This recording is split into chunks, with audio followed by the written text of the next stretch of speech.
예, 우리 활짝 웃으시면서 옆에 분들, 앞뒤 분들 이렇게 인사 한번 했으면 좋겠습니다. 감고미사축합니다. 예, 고맙습니다. 감사합니다. 오늘도 이렇게 2부 예배에 나오신 모든 분들에게 하나님의 놀라운 은혜와 복이, 하나님의 평강이 충만하게 임하게 되길 주님의 이름으로 간절히 축원드립니다. 고맙습니다. 어느 부인이 목사님께 상담을 했습니다. 목사님, 제 남편이 교회에 출석은 합니다. 교회에 간혹 이렇게 출석하고 매주마다 오지는 못합니다만 출석을 합니다. 그런데 술도 먹고 담배도 핍니다. 술을 먹을 정도가 아니고 술꾼이요, 담배를 필 정도가 아니고 골초입니다. 그래도 천국에 가겠습니까? 이렇게 묻습니다. 여러분 어떻습니까? 여러분의 남편은 천국에 가겠습니까? 여러분의 아내는 천국에 가겠습니까? 이렇게 물을 때 그 목사님께서 대답을 합니다. 모르긴 해도 빨리는 갈 겁니다. 야, 여러분들 상당한 어떤 이해력을 가지고 계시네요. 사랑하는 여러분, 여러분의 남편은 천국에 갈 수 있습니까? 여러분의 아내는 천국에 갈 수 있습니까? 구원을 받았습니까? 여러분 어떻습니까? 어느 집사님 부부가 있었습니다. 이 가정은 참 행복한 가정이었습니다. 그런데 어느 날 그 집에서 부부 모임을 가지게 되었습니다. 몇 가정이 모여서 부부 모임을 그렇게 진행을 하는데, 남편이 집사님인데, 남자 집사님이 아내를 부르는데 모든 사람이 닭살도다하면서 굉장히 분위기가 깔아앉게 돼요.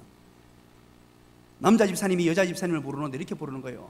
Darling, honey, 자기야, 그런단 말이에요. 그러니까 순식간에 분위기가 사늘해지고 좋지 않은 분위기가 되었어요. 그래서 그 가까이 지내던 절친 남자 집사님이 잠시 불러서 화장실로 데리고 갔습니다. 데리고 가서 이렇게 묻습니다. 아니 정말 왜 이러냐고, 너무하는 것 아니냐, 분위기를 다 베리면 어떡하냐고 그렇게 이야기를 했습니다. 그때 남편이, 그 남자 집사님이 대답을 합니다. 미안하네, 내가 그렇게 한 이유는 다름이 아니고 부인 이름이 생각나지 않아서 그렇게 했대. 그렇게 얘기했다는 것입니다.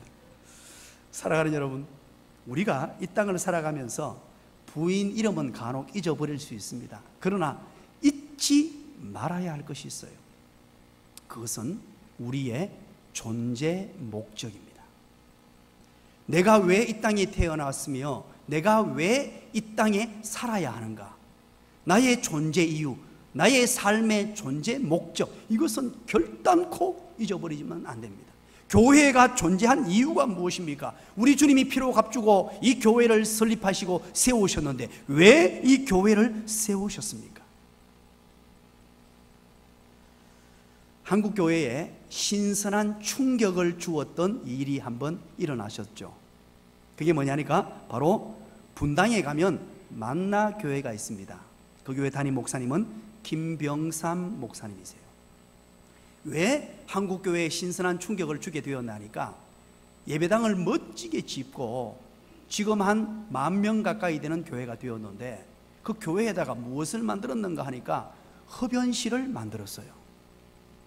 여러분 별로 안 놀라시네요. 예배당에 흡연실을 만들었단 말이에요.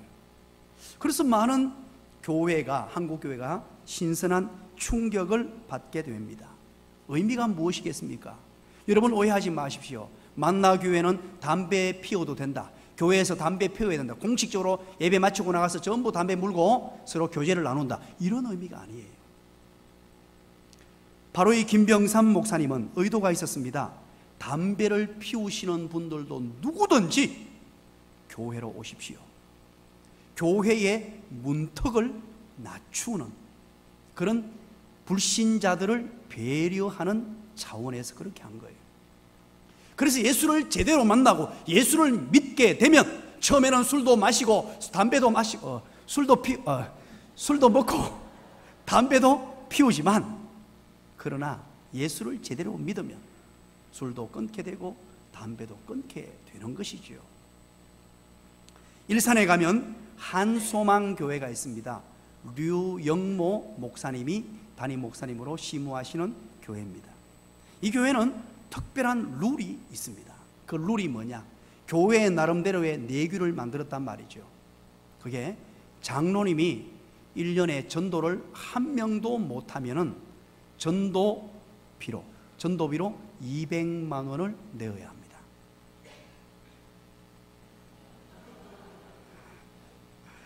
집사님, 권사님은 1년에 한 명도 전도하지 못하면 1년에 100만 원을 전도비로 내어야 합니다.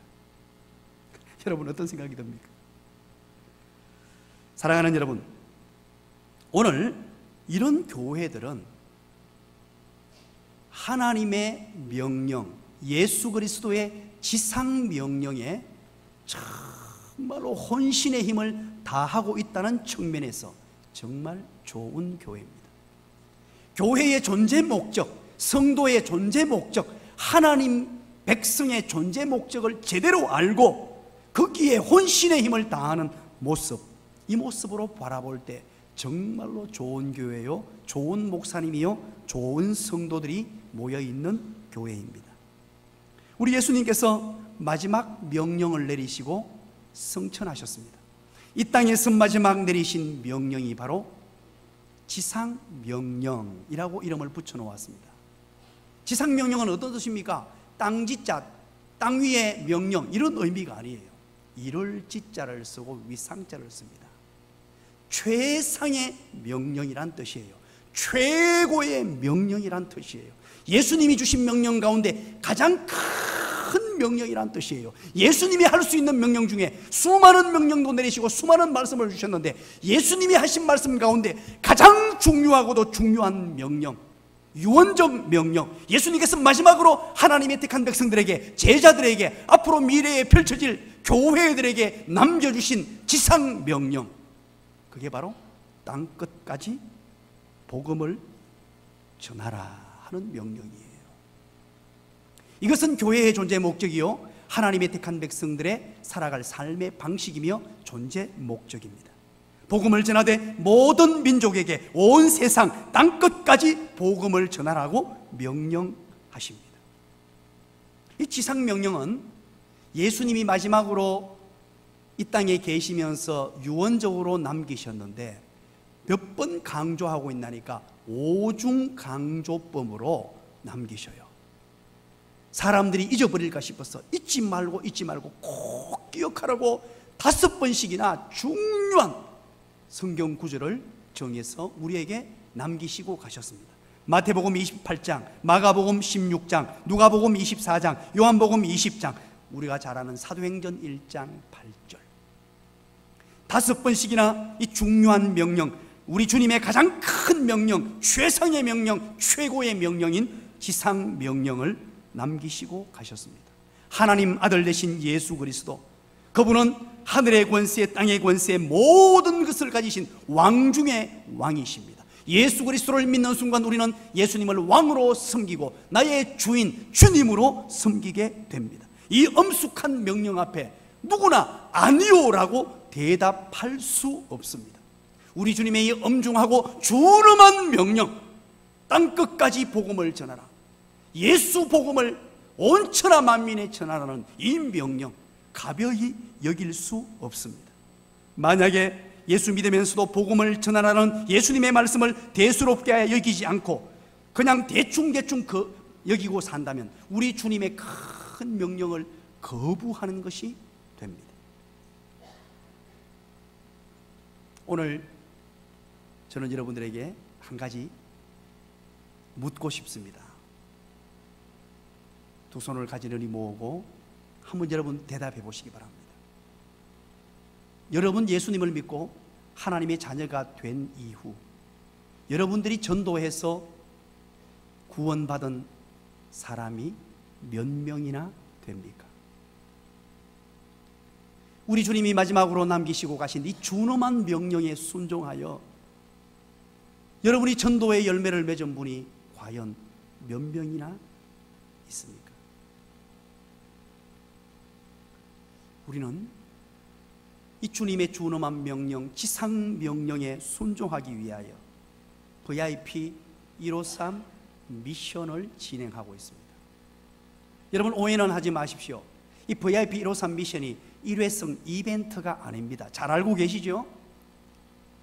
이벤트가 아니에요. 1년에 2차례씩 합니다. 전반기, 후반기 2차례씩 하는데, 우리 교회의 VIP 153 미션은 전도 초청장지처럼 막 떼거지로 몰고 오고 데리고 오고 이런 게 아니에요.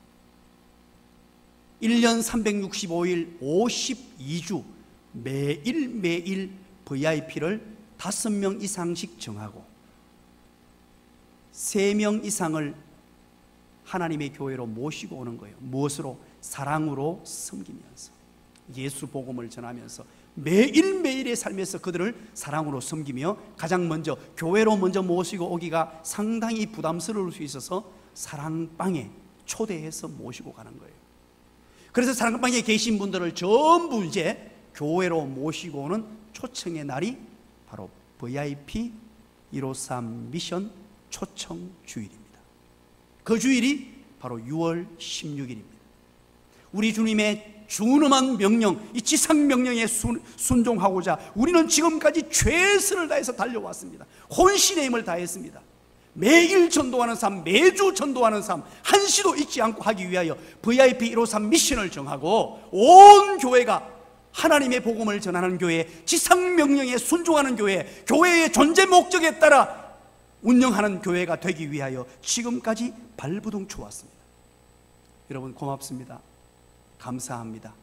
이 일에 묵묵히 헌신하시고 사랑방을 중심으로 해서 최선을 다해 주신 모든 분들에게 진심으로 감사를 드립니다. 우리 옆에 분들에게 한번 축복해 주시기 바랍니다. 고맙습니다. 감사합니다. 수고하셨습니다.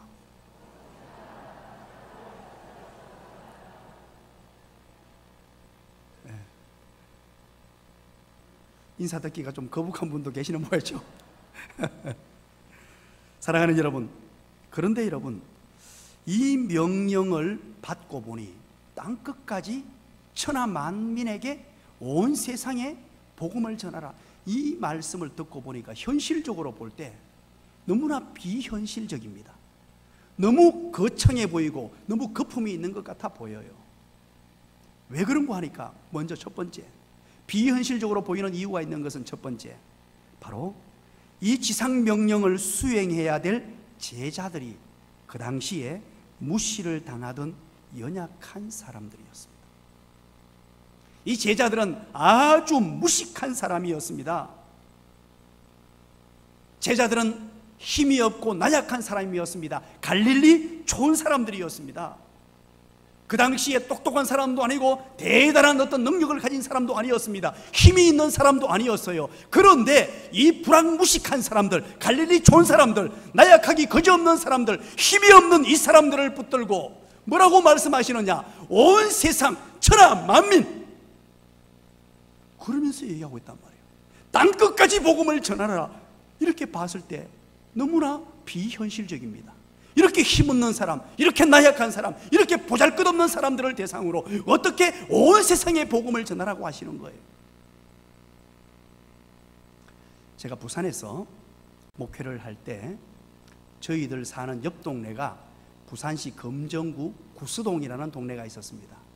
그 동네에 우리 교회와 비슷한 시기에 개척을 했는 교회가 있어요.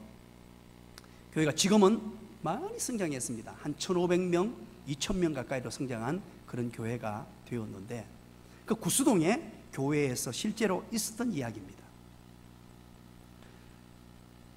한 교회 집사님께서 이제 개척을 하면서 교회 집사 임명을 받고 전도대에 와서 열심히 이제 신앙생활 하는 분이었습니다. 그런데 목사님에게 소문이 들려옵니다. 어떤 집사님이 교회 옆에, 구수동 바로 옆에 사는데 담배를 피운다는 거예요. 그것도 교회 옆에 살면서 담배를 너무너무 심하게 피운다는 거예요. 그래서 목사님이 마음으로 좀 안타까우면서, 아이고, 아직까지 담배를 피우시는구나 그러고 있는데 어느 순간에 담배 피우다가 목사님이 본 거예요. 그래서 안 되겠다 싶어서 기도하고 준비한 끝에 제대로 좀 가르쳐 줘야 되겠다 싶어서 설교 시간에 그 얘기를 했다는 것입니다. 이제 예수를 믿게 되고 집사직분을 받게 되면 담배를 끊으셔야 됩니다. 그리고 특별히 교회 옆에 사시면서 담배 피시는 분이 있습니다. 교회 옆에 있는데, 우리 구수동에서는 담배를 절대 피지 마십시오, 그렇게 했단 말이에요. 우리 구수동에서는. 그러고 이제 예배를 마치고 설교가 끝나고 교인들이 쭉 나오면서 인사를 하는데, 한 집사님이 와서 목사님에게 얘기합니다. 목사님, 구수동 옆에 남산동이 있어요. 오면서 목사님, 구수동은 담배 피면 안 되는데 남산동은 괜찮죠? 그러더랍니다. 이럴 때 우리가 하는 말이 있죠.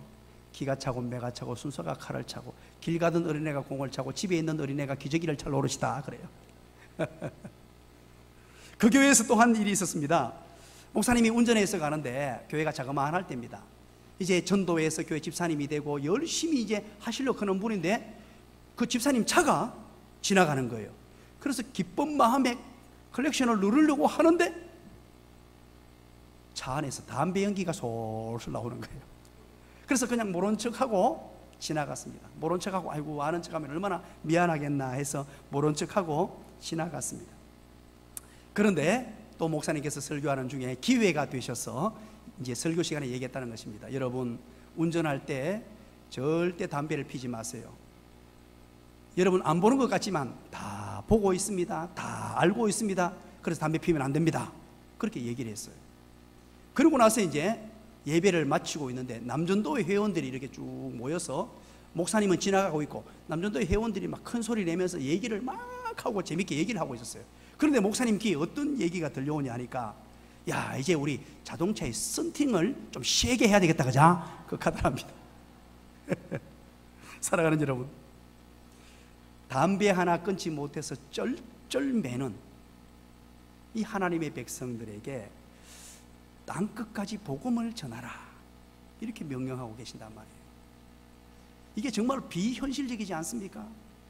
온 세상, 세상 만방, 천하 만국, 땅끝까지 이런 어마어마한 큰 명령을 내리시는데, 우리의 모습을 봤을 때는 너무나 보잘것없고 너무나 나약하고 연약하고, 이 명령을 어떻게 수행하고 어떻게 감당해야 할까, 이런 생각을 하게 됩니다.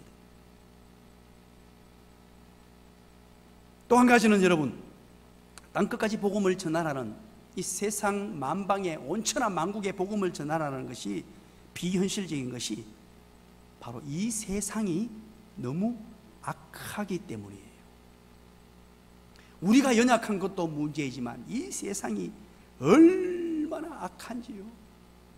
철옹성같이 문을 꽁꽁 매달고 하나님의 복음을 거부하는 문화, 철학, 사상, 매스미디어, 인터넷, 언론들, 모든 것이 그냥 똘똘 뭉쳐가지고 하나님의 복음을 믿지 못하도록, 예수 복음을 믿지 못하도록 만드는 이 문화, 이게 바로 사탄이 점령한 이 세상이기 때문에 그래요. 아직까지 사탄이 이 세상을 지배합니다. 물론 예수님이 사탄의 권세를 무너뜨렸습니다. 십자가의 보혈로 이겨냈습니다. 그러나 오늘 이 시대는 여러분 어떻게 이해하면 되냐면, 초강대국 미국이 있는데, 미국의 테러범들이 미국에 들어와서 미국 전체를 힘들게 만드는 상황이라고 이해하시면 돼요.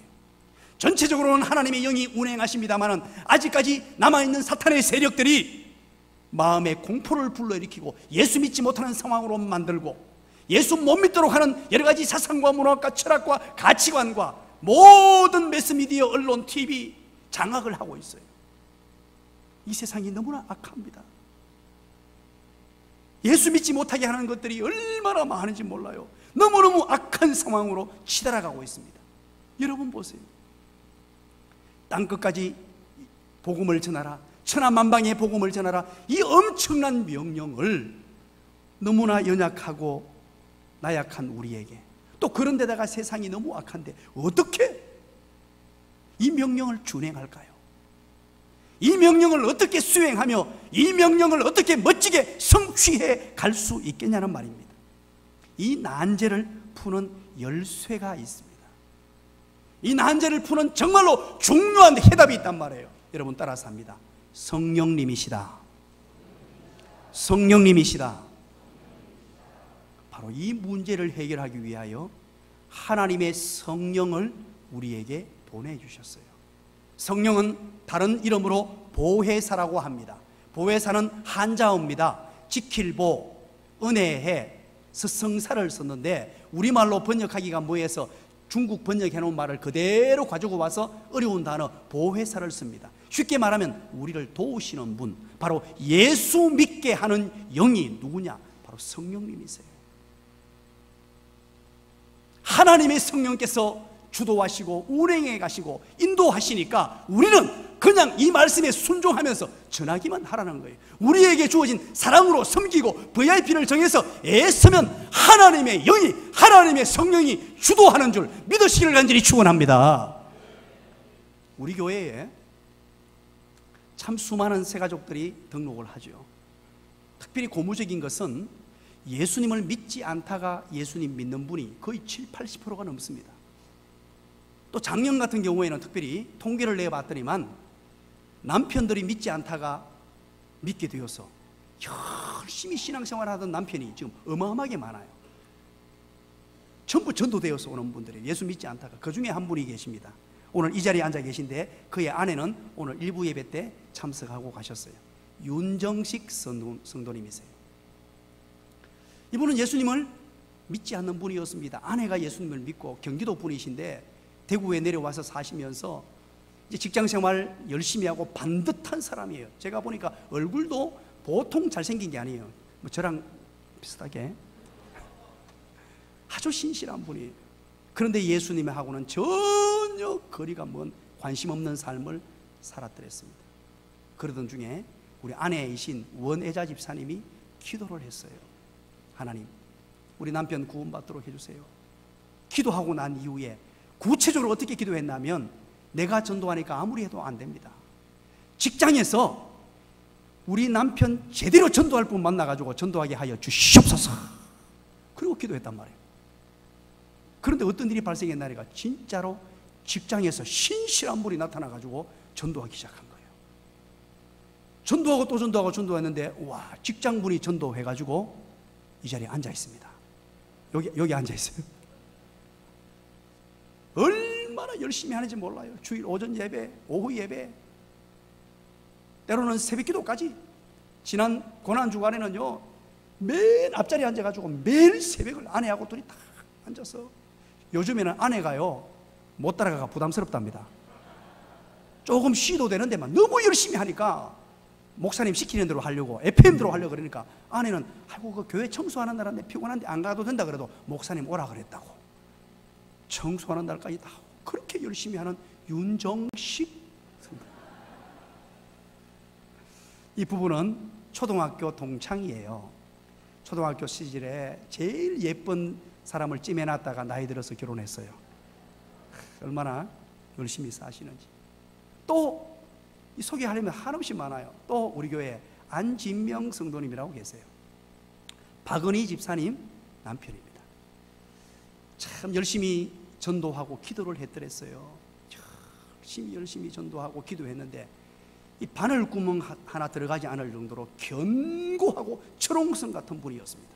교회 근처에도 오지 않는 그런 삶을 사셨어요. 그런데 기도만 하고 열심히 그 가정, 우리 박은희 집사님 어머니 권사님부터 시작해서 온 가족이 기도를 열심히 했어요. 그런데 어느 날 2018년 4월 달입니다.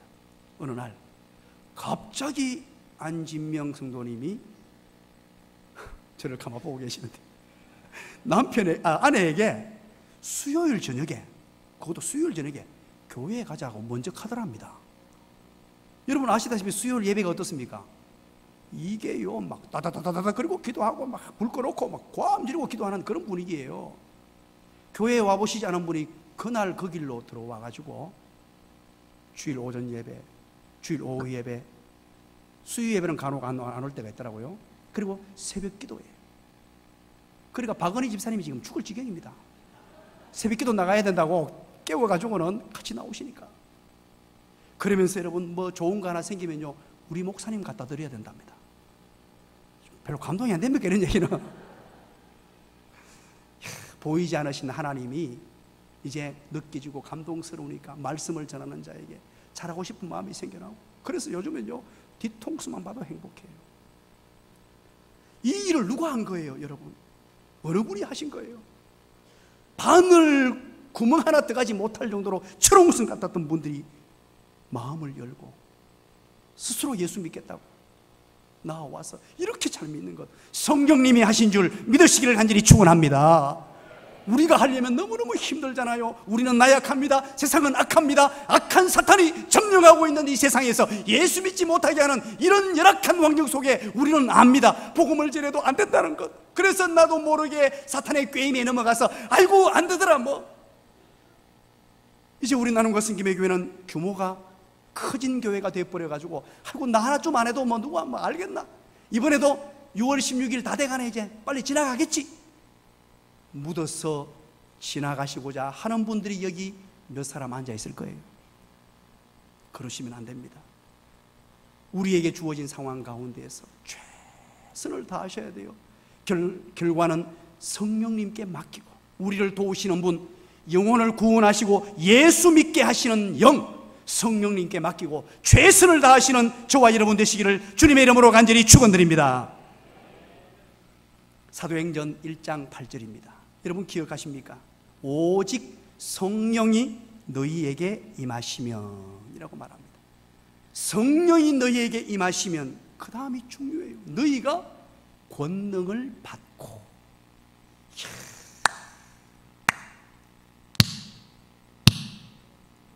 기가 막힙니다. 하나님의 영이 내게 임하시면 그때 권능이 생겨난대요. 누구에게? 너희가. 기가 막히잖아요. 사랑하는 여러분, 우리 힘으로 하는 것이 아닙니다. 내 힘으로, 내 능력으로, 내가 가진 자산으로, 내가 가진 실력으로, 내가 가진 지식으로 하는 게 아니고 하나님의 영이, 성령이 내게 임하시면 내가 능력을 받게 되는 줄 믿으시기를 간절히 축원합니다. 나는 보잘것없습니다. 세상은 악합니다. 그럼에도 불구하고 나에게 하나님의 영이 임하셔서 하나님의 능력이 임하면 나의 보잘것없는 입술로, 나의 보잘것없는 삶으로, 나의 나약하고 연약한 삶으로 그들에게 복음을 전할 때 하나님이 역사하는 줄 믿으시기를 간절히 축원합니다. 그래서 우리가 여기 앉아있는 거예요. 이 자리에 앉아있는 모든 분들이 바로 그 결과물입니다. 하나님의 영이 역사하셨고 먼저 믿었던 사람이 이 지상명령에 순종하여 힘쓰고 애썼을 때 하나님의 영이 우리의 마음을 움직이셨고 우리가 예수 믿는 자리에까지 나오게 되고 이렇게 행복과 기쁨이 가득한 삶을 누리게 됐단 말이에요. 그런데 여러분 보세요. 너희가 권능을 받고 그러죠. 하나님의 영이 임하시면 너희가 권능을 받고 그 뒤에 기가 막힌 말씀이 나와요. 예루살렘과 온 유대와 사마리아와 땅끝까지. 예루살렘이 어디입니까? 바로 우리가 살고 있는 이 지역입니다. 우리가 살고 있는 시지지역, 경산지역, 이 대구도성, 이것이 바로 예루살렘입니다. 온 유대는 어디입니까? 전라도, 강원도, 충청도, 이 나라, 이 민족이겠죠. 그리고 사마리아는 어디입니까? 바로 저 북녘 땅, 북한 땅을 말하는 거예요. 그리고 땅끝까지. 바로 땅끝이라는 것은 중국 땅, 남아프리카 공화국, 필리핀, 저 오지의 땅들, 이 모든 땅을 얘기하는 거예요. 하나님의 영이 임하시면 우리는 보잘것없습니다. 우리 힘으로 안 될 것 같아요. 우리 힘으로 도무지 가능성이 없어 보이는데 하나님의 영이 임하시면 그곳까지도 복음이 편만하게 전해지게 되고 그곳에서도 예수 믿는 사람이 일어나게 되고 예수 믿고 행복을 누리고 예수님 때문에 환희가 가득한 삶이 넘쳐나는 인생들이 일어나게 되는 줄 믿으시기를 간절히 축원합니다. 그래서 우리는 이 지상 명령에 순종해야 하는 것입니다. 우리 주님이 주신 이 주름한 명령, 엄숙한 명령, 최상의 명령, 최고의 명령, 가장 큰 명령, 우리 주님이 남기신 이 수많은 말씀들 가운데 가장 고귀한 이 명령. 오늘 본문 30절, 31절. 그렇다면 이 본문을 통하여 전도가 무엇이라고 기록되어 있습니까? 30절, 31절이 전도가 무엇인가 하는 것을 설명하고 있습니다. 우리 30절, 31절 한번 읽어볼까요? 시작. 너희가 나무에 달아 죽인 예수를 우리 조상의 하나님이 살리시고 이스라엘에게 회개함과 죄사함을 주시려고 그를 오른손으로 높이사 임금과 구주로 삼으셨느니라. 아멘. 여러분, 전도가 무엇이라고 말합니까? 예수 그리스도가 십자가에 죽으셨지만 살아나셨음을 전하는 것이 전도라는 거예요. 예수님께서 십자가에 못 박혀 죽었습니다. 그러나 사흘 만에 다시 살아났습니다. 그리고 이 사랑하는 예수님을 나의 구주로 고백하고 예수님, 주님 하고 부르면 죄사함 받는다는 것을 전달해 주는 거예요. 예수님 믿으면 죄사함 받고 행복한 삶이 있습니다. 예수 믿으면 환희가 넘치는 삶, 예수 믿으면 인생이 변화됩니다. 이것을 전달해 주는 것, 그게 바로 전도라는 거예요. 그런데 놀라운 것이 있습니다. 32절에 기가 막힌 얘기를 해요. 이렇게 복음을 전하는데, 우리가 전도한단 말이에요. 전하는데 32절 다 같이 한번 읽어봅니다. 시작. 우리는 이 일의 증인이요 하나님이 자기에게 순종하는 사람들에게 주신 성령도 그러하니라 하더라. 아멘. 사람들에게 주신 성령도 그러하니라 그러죠. 곧 성령도 증인이더라는 말입니다. 바꾸고 말하면 나 혼자 전도하는 게 아니고 내가 열심히 예수 믿고 하나님의 은혜를 경험하고 행복한 삶을 누리는데 이것을 기쁘고 좋다라고 전달할 때 성령께서 나와 함께 하신다는 말이에요. 참으로 감동스러운 말씀 아닙니까? 우리는 하나님의 복음을 전할 때 나 혼자 하는 줄 알았습니다. 그래서 힘이 들었습니다. 해봐도 안 된다는 생각, 이런 어떤 생각을 가지고 있었어요. 그래서 해도 이렇게 전도가 어렵나, 이런 마음들이 우리 마음속에 있습니다. 여러분 따라서 합니다. 전도는 쉽다. 어렵다는 생각은 사탄이 주는 생각이에요. 왜냐하니까 내가 하는 게 아니기 때문에 쉬워요. 하나님의 영이 내가 복음을 전할 때 함께 하시는 줄 믿으시기를 간절히 축원합니다. 그 예를 한번 들어볼까요? 우리 베드로를 기억하십니까? 베드로가 열심히 전도했습니다. 전도하니까 얼마나 큰 일이 발생했습니까? 베드로가 전도할 그 당시를 여러분 머리로 한번 그려보시기 바랍니다. 그때 당시는 그 수많은 군중들이 예수님을 십자가에 못 박아 죽인 사람들이에요. 그 폭도들이란 말입니다. 어마어마한 폭군들이고 폭도들을 향해서 예수 복음을 전했어요. 자칫하면 그 복음을 전하다가 같이 죽을 수도 있는 상황이었는데 하나님의 영이 함께 하시니까 그 복음을 전할 때 일시에 집단적으로 구원받는 역사가 나타나는데 몇 명이 돌아왔습니까? 몇 명이 돌아왔습니까? 몇 명이 돌아왔습니까? 3,000명이 돌아왔어요. 이야, 기가 막히지 않습니까? 누가 하신 거예요? 베드로가 했다? 아니에요, 여러분. 그러면 성경을 잘못 본 거예요. 하나님의 영이 충만하게 임하시고 하나님의 영이 사도행전 2장에서 임재하시고 하나님의 영으로 충만했던 베드로가 예수 복음을 전했을 때에 하나님의 영의 능력으로 3,000명이 돌아오고 또 그리고 또 복음을 전했더니 몇 명이 돌아왔다고요? 5,000명이 돌아왔어요. 이게 누가 사람이 한 일이라고 보겠습니까? 하나님의 영이 하신 거예요. 여러분, 성령의 능력이 얼마나 대단했는가를 보여주는 것입니다. 사도행전은 1장부터 28장까지 있습니다. 그런데 1장부터 28장까지 시간을 대략 한 30여 년으로 봅니다. 30여 년 동안 이제 하나님의 영이 임했습니다. 하나님의 성령이 충만한 제자들이 복음을 전합니다. 많은 제자들이 복음을 전했어요. 나중에는 바울이 복음을 전합니다. 전도 여행을 떠납니다. 그리고 30년 이후 사도행전 28장이 돼요. 사도행전 28장에 여러분 처음 마가의 다락방, 예루살렘의 마가의 다락방에서 교인들이 모여서 예배를 하죠. 성령이 임합니다. 처음에 모여서 예배드리는 인원이 모두 몇 명이었습니까? 모두 몇 명이었습니까? 모두 몇 명이었습니까? 시작. 120명이었어요. 120명이 모여서 예배를 드리기 시작했는데 30년 이후 사도행전 28장에 가면 학자들이 이 본문을 주의하고 연구해서 발표를 내놓았습니다. 이때 당시 성도가 몇 명이었느냐? 몇 명이었느냐? 10만 명이라고 말합니다. 전혀 감동도 없고 놀라지도 않으시고 대단하지 않습니까? 그래서 사도행전의 별명은 성령행전이라고 말하고 전도행전이라고 말해요. 하나님의 영이 이것을 주도해 가셨고 구석구석 복음의 불모지들마다 하나님의 영이 역사하시니까, 물론 그 하나님의 영은 어디에 역사하셨느냐? 바울과 같이, 베드로와 같이 주님 말씀 지상명령에 순종하는 자들에게 하나님의 능력이 임했단 말이에요. 지상명령을 준행하기 위하여 발부둥치고 애쓰고 힘쓰는 자들. 여러분, 우리 교회를 한번 생각해 보시기 바랍니다. 우리 교회가 20여 년 넘게 전에 작은 교회로 출발했습니다. 정말로 작은 지하에 40평 남짓밖에 되지 않는 그 작은 공간에 때로는 예배드리다가 물이 새가지고 들어오는 그런 열악한 환경 속에서 우리 교회는 출발했습니다. 대구시 수성구 시지동에서. 그런데 여러분, 20여 년이 지난 이후에 한번 돌아보시기 바랍니다. 얼마나 많은 영혼들이 구원되었는지, 하나님의 영이 교회를 주도하시고 운행하심으로 말미암아 어마어마한 일들이 일어났어요.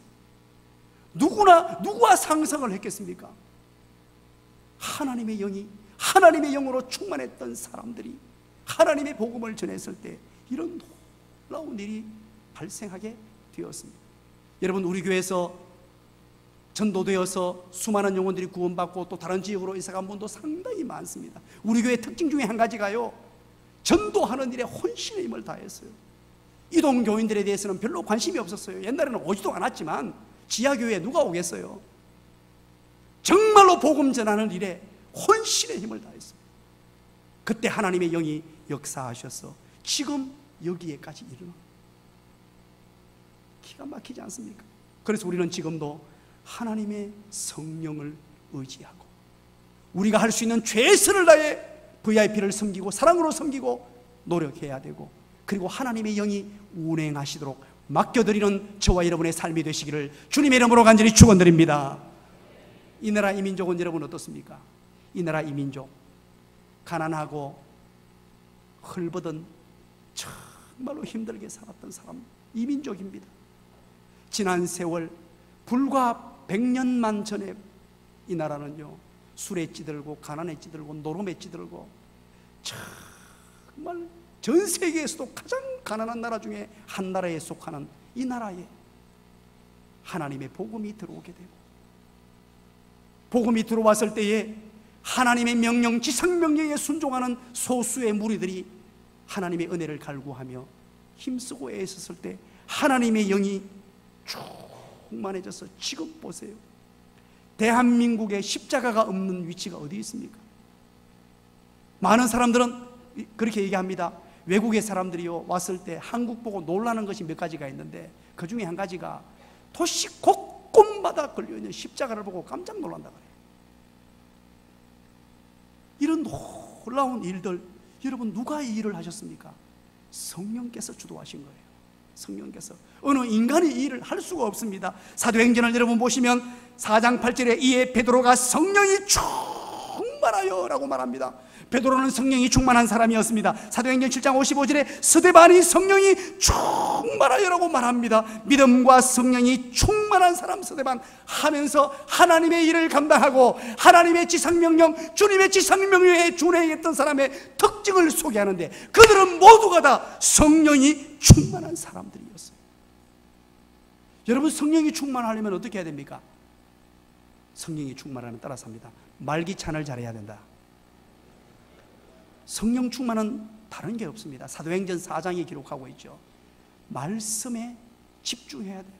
말씀 듣는 자리, 말씀 읽는 시간 확보하고 늘 말씀 중심의 삶을 살고 기도하는데 혼신의 힘을 다해야 돼요. 기도에 열정적으로, 기도에 최선을 다해서 기도하는 시간을 확보하고 수요 기도회, 새벽 기도에 나와서 간절히 부르짖는 자, 그리고 찬양할 때에 대충 찬양하는 것이 아니라 내 생애의 마지막 시간이라고 생각하고 혼신의 힘을 다하여 입을 쫙쫙 벌려서 찬양하고 말씀과 기도와 찬양에 전부할 때 하나님의 영으로 충만하게 되는 줄 믿으시기를 간절히 축원합니다. 그렇다면 여러분, 성령 충만한 교회의 특징은 어떻습니까? 성령 충만한 교회 성도의 모습이 어떻습니까? 우리가 한번 정리를 해봐야 됩니다. 성령 충만하게 되면 어떤 사람이 되느냐? 먼저 첫 번째, 성령 충만하면 입이 열리게 돼요. 여러분, 오순절 다락방에 임한 성령이 제일 먼저 120명의 성도들의 입을 열어놓았습니다.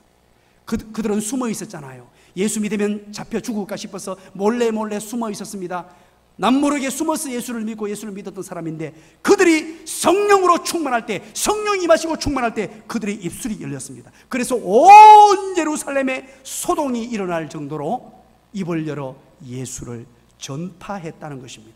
사랑하는 여러분, 성령 충만한 사람, 여러분 이렇게 기도하셔야 됩니다. 성령 충만하여 입을 열어 주시옵소서. 내 입술을 열어 주시옵소서. 만나는 사람마다 예수 자랑하게 하여 주시옵소서. 하나님 은혜를 노래하게 하여 주시옵소서. 그것이 바로 우리의 기도 제목이 되어야 됩니다. 성령 충만한 사람 두 번째는 바로 성령 충만하면 담대해집니다. 사람을 두려워하지 않습니다. 사람을 부끄러워하지 않습니다. 세상을 두려워하지 않습니다.